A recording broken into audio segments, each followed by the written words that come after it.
사실 얼마 전에 저희가 자료를 다 보니까 2008년 금융위기 때보다도 지금 경매 물건이 많습니다. 특히 강남권에는 오피스 빌딩이나 이런 거 경매, 그다음에 아파트 경매도 2008년도보다도 더 경매 건수가 많아지고 있어요. 점점 늘어나고 있는데 그 폭이 굉장히 높아요. 이게 경기 침체가 단기로 가는 게 아니냐. 왜냐면 강남권의 아파트들은 15억 넘는 아파트들에 대해서 대출 안 해줬지 않습니까? 내 돈 주고 샀던 분들도 그 집이 경매로 나오는 이유가 내가 하는 사업에서 뭔가 문제가 생겼기 때문에 이게 담보로 잡혀 있다 보니까 그게 경매로 나오는 경우. 건물도 마찬가지고. 보통 이런 경우가 많기 때문에 이게 뭐냐면 정말 장기 침체로 가는 시그널이 아니냐. 저희는 그렇게 이걸 좀 봤는데 이 부분은 어떻게 생각하세요? 일단 상업용 부동산 시장 저희 경우 실물 경기랑 굉장히 맞닿아 있습니다. 지금 말씀하신 건 대부분 상업용 부동산이에요. 이 경매 물건조차도 상업용 부동산과 주거용 부동산을 구분해서 계산을 하면 전혀 다른 흐름입니다. 그래서 상업용 부동산을 놓고만 말씀드린다면 안 좋죠. 지금 정말 최악이죠. 그리고 상업용 부동산 같은 경우는 당연히 경기를 반영합니다. 그렇죠. 경기를 그대로 반영하는 거고요. 그리고 금리를 그대로 반영합니다. 왜 그러냐면 상업용 부동산 같은 게 예를 들어서 지금 우리나라 금리를 2번 인하했잖아요. 연속으로. 2번 인하했지만 아직 시중금리가 내려가진 않았어요. 그렇죠. 기준금리가 지표금리를 만들고요. 그 지표금리 더하기 가산금리가 시중금리예요. 그렇지. 그러니까 지표금리가 기준금리라고 이제 가정할게요. 그러니까 기준금리 더하기 가산금리가 소위 말하는 여러분들이 체감하시는 시중금리, 대출금리인데 가산금리는 누가 결정해요? 은행이 결정하는 거예요. 각자 자기들이 결정하잖아요. 근데 이 가산금리를 통상 기준금리 인하를 앞두고 먼저 내려요. 그래서 예를 들면 10월부터 우리나라는 기준금리 인하를 했잖아요. 근데 오히려 8월까지는 시중금리가 떨어졌을 겁니다. 6, 7, 8월 쭉 시중금리가 떨어졌을 거예요. 대출금리가. 그때 아파트들의 이 매매가 더 늘어났어요. 그렇죠. 바로 그런 이유가 그렇죠. 있죠. 반대로 시중금리가 먼저 떨어지고 가산금리를 먼저 떨어뜨리는 거예요. 그 다음에 기준금리를 이제 인하할 것이다라는 확신, 혹은 기준금리 인하 액션 이런 게 있을 때 이제 수익 실현하자 하고서 대출금리를 가산금리를 올려잡아요. 반대로. 은행들이 돈을 벌어야 되니까. 그러니까 두 가지인데요. 하나는 가산금리, 두 번째는 이제 정책적 공조죠. 왜냐하면 금리 인하했을 때 그게 부동산 가격 상승으로 부작용으로 연결될 걸 우려하기 때문에 금융위는 매주 이 5대 은행들과 회의를 하거든요. 금융안정 회의를 합니다. 그때마다 이제 은행한테 제언을 하는 거죠. 가산금리를 좀 올려잡았으면 좋겠다. 그래야 부동산 가격 상승으로 연결되지 않을 수 있지 않느냐. 그러니까 그걸 올려잡는 겁니다. 그래서 9월, 10월, 11월까지 시중금리가 오히려 올라갑니다. 가산금리를 올려잡으니까. 기준금리 인하했음에도 불구하고 시중금리가 올라가는 거예요. 그럼 언제까지 가산금리를 올려잡아서 시중금리가 올라갈까? 두 번째 금리 인하할 때까지입니다. 그럼 이제 금리 인하 했으니까 다시 이제 시중금리는 다시 이제 내려가는 거죠.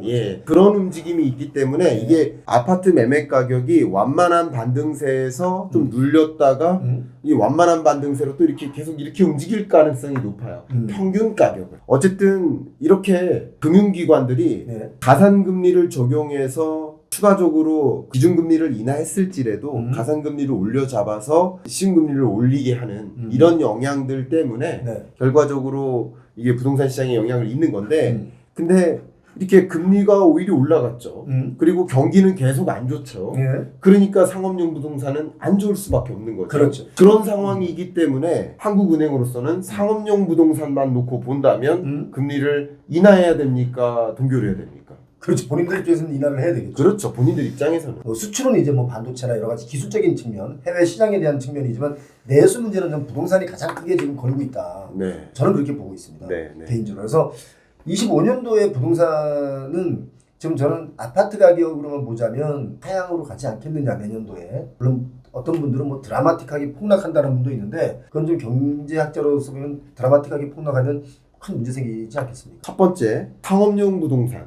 아까 말씀드렸던 이제 오피스, 그리고 상가, 오피스텔이나 또 지상 예. 뭐 이런 소위 말하는 여러분들이 아실 만한 상업용 부동산은 금리가 결정적이고요. 그러니까 이 사업을 해야 되냐 말아야 되느냐를 선택하는 그 기준선이 금리입니다. 그렇죠. 돈을 예를 들어서 빌려서 이 사업을 했을 때 내가 기대할 만한 수익성이 2%인데 예를 들어서 근데 대출 금리가 3%다 만약에 예. 그럼 절대 이 사업 안 하죠. 그러니까 소위 대출 금리가 2% 정도 언더로 떨어지는 구간에서야 신규 사업 진입을 할 수 있다. 그러니까 2%로 가정을 한다면 말이죠. 네.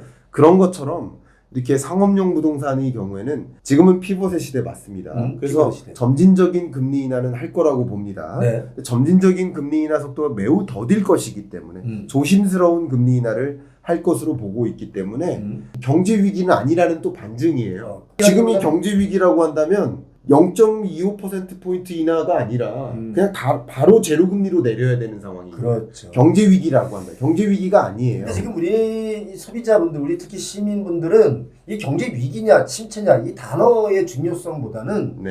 내가 내 주머니에 돈이 없고 쓸 돈은 많고 나가야 되는 돈은 많고 이거 뭐 살 수가 있냐 뭐 이런 문제들을 아닙니다. 얘기하는 게 많기 때문에 네. 경제 위기냐 침체냐 뭐 이것보다 그냥 어렵냐 안 어렵냐 이거거든요. 아닙니다. 저는 이 부분 너무 중요하다고 생각합니다. 아, 그래요? 왜냐하면 아마 이 자리에서도 많은 그 폭락을 주장하시는 분들이 계시단 말이에요. 하락과 폭락은 다른 게 다른 거죠. 예. 근데 그 폭락을 주장하시는 분들의 대부분의 전제는 경제 위기예요. 아마 경제 위기가 오기 때문에 예. 폭락이다. 경제 위기가 올 거라는 전제를 많이들 하세요.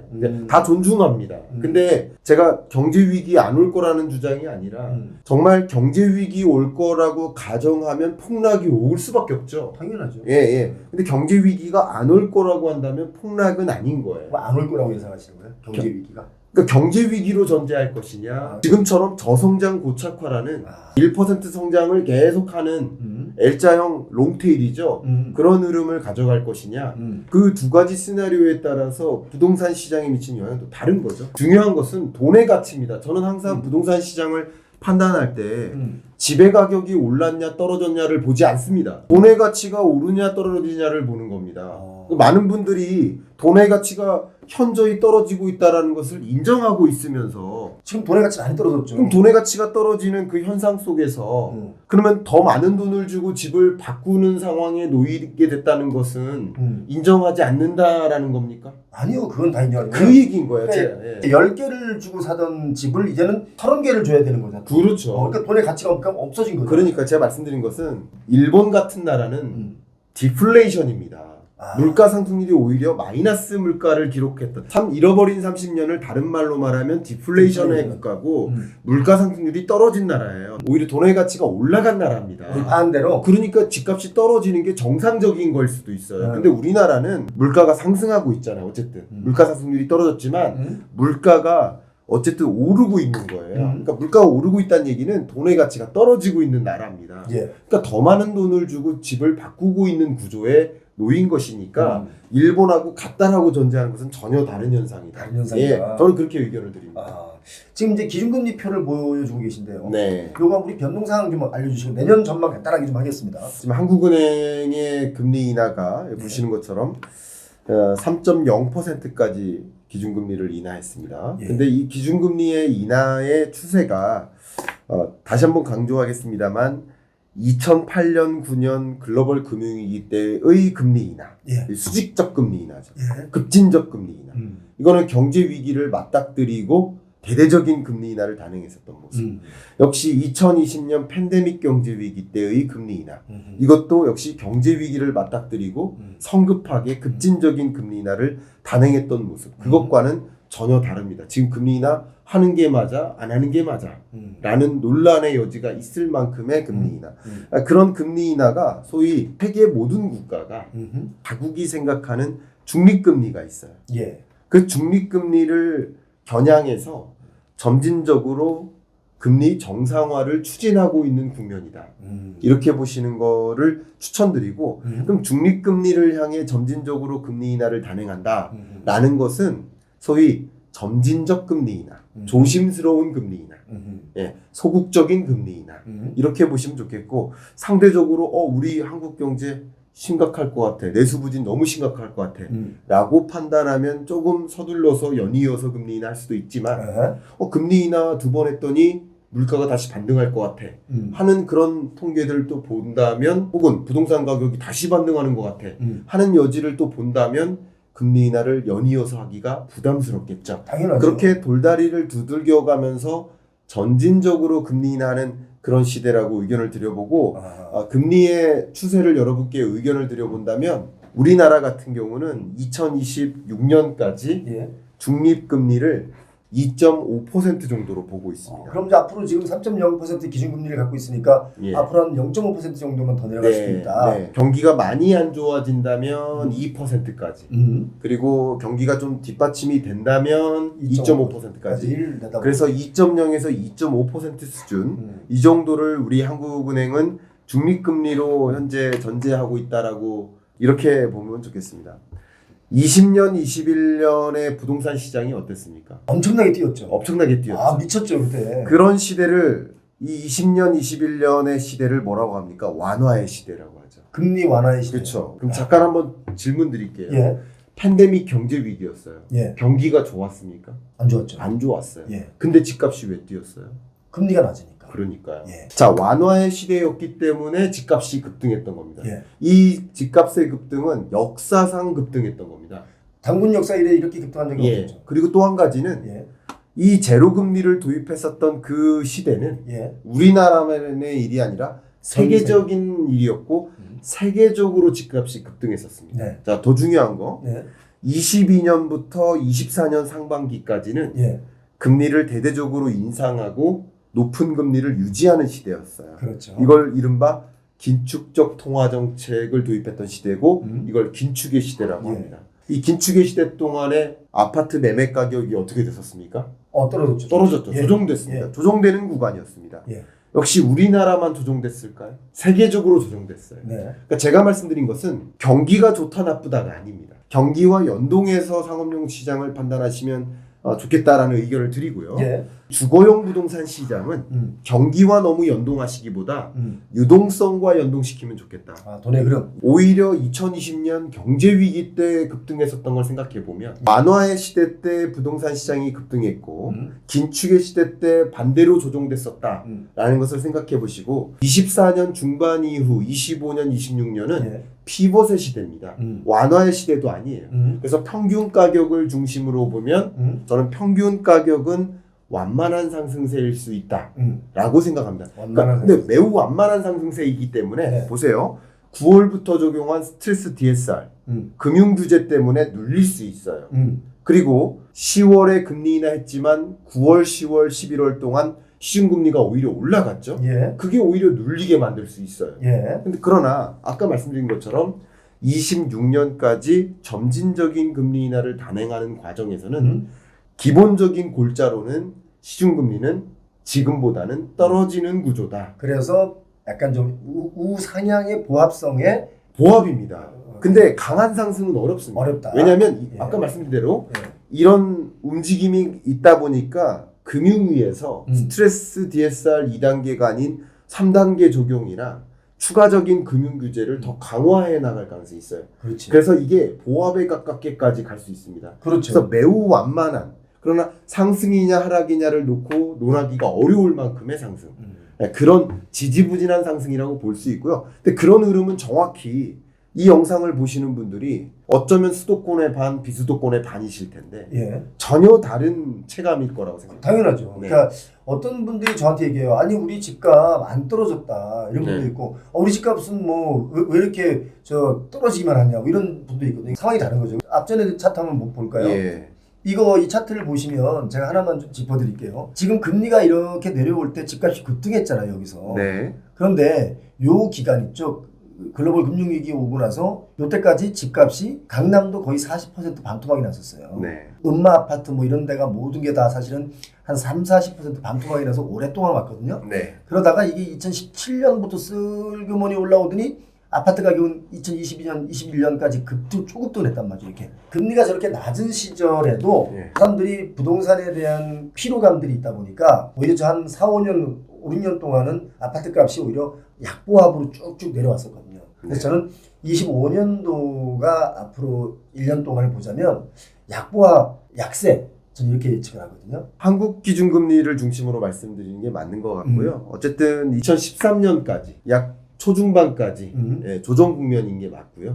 그 기간 동안에는 금리가 올라갔었죠. 오히려 그것도 살짝 올라갔기 때문에 올라갔었고. 집을 안 샀다. 그럼요. 13년 4.1 대책 마련했었고 그때 저 현대경제연구원에서 부동산 파트 연구했었습니다. 2013년에서 4.1 대책, 8.1 대책 제가 정확히 다 기억합니다. 예. 그러니까 2013년 초중반을 중심으로 살짝 올라서 그때부터 반등해서 움직이기 시작했죠. 왜냐하면 부동산 정책도 그렇고 금리도 인하하기 시작했고 여러 가지 것들이 그때부터 소위 말하는 상승 시대를 좀 시작했다라고 볼 수 있겠죠. 저는 그래서 이제 부동산 얘기로 살짝 이 방향을 좀 틀면 뭐가 있냐면 저는 이제 그런 것 같아요. 뭔가 위기가 왔다. 부동산적으로 가격적으로 위기가 왔다. 네. 이럴 때 좀 시간이 좀 길어지잖아요. 네. 어쩌면 그때가 인생에서 이 매수 시기가 아닐까 그런 생각을 하고 너무 얘가 막 춤을 출 정도로 막 올라가고 있다. 이럴 때는 오히려 관망할 때가 아닌가. 저 그렇게 생각을 해요. 그래서 저 이거 하나만 물어보고 싶어요. 네. 요즘 비트코인과 관련된 알트코인들 여러 가지 이런 코인 시장이 지금 막 지금 난리가 났어요. 이건 어떻게 보십니까? 왜 이렇게 난리가 날까요? 지금 뭐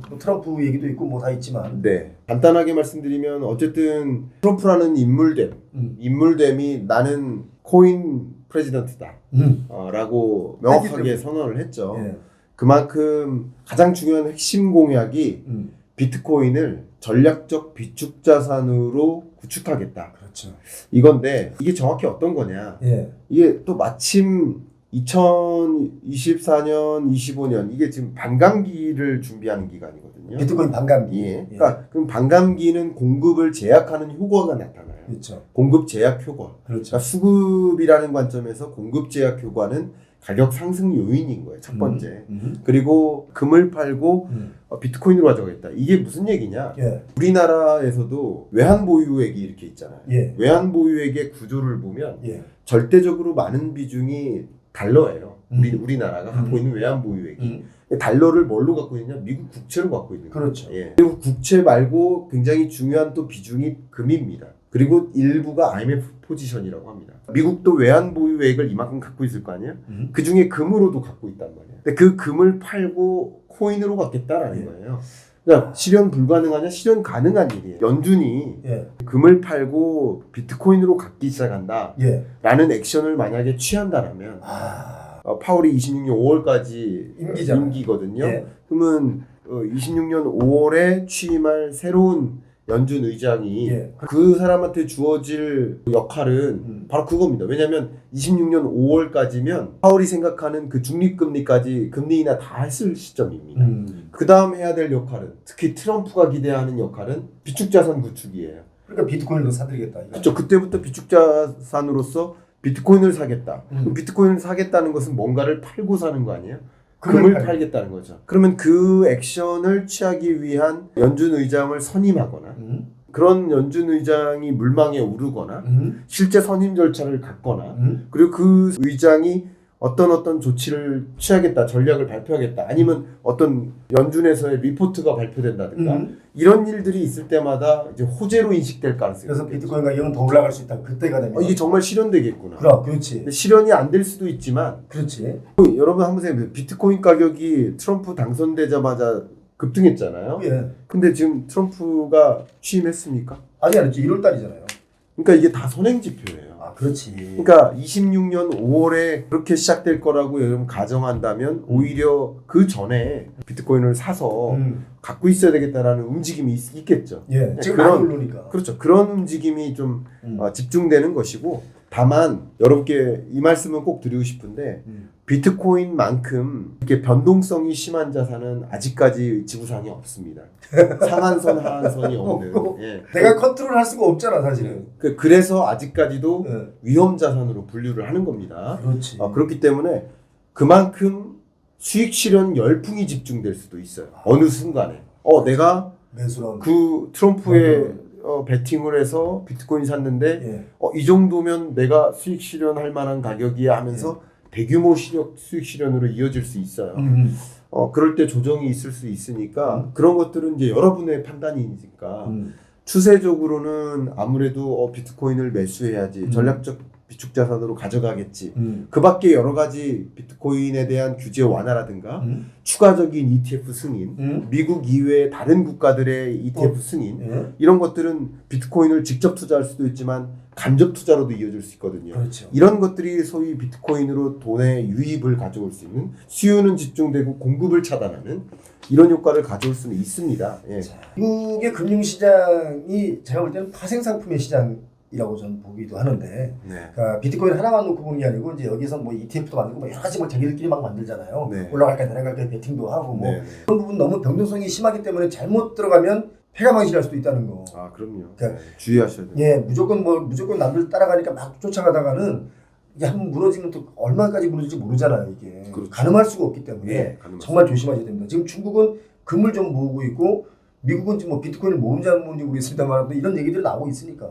그래서 금과 비트코인의 대결이냐 이런 얘기도 있는데요. 이런 얘기는 나중에 김광석 교수님 따로 또 모셔가지고 한번 또 심도 있게 나눠보겠습니다. 고맙습니다. 감사합니다. 네.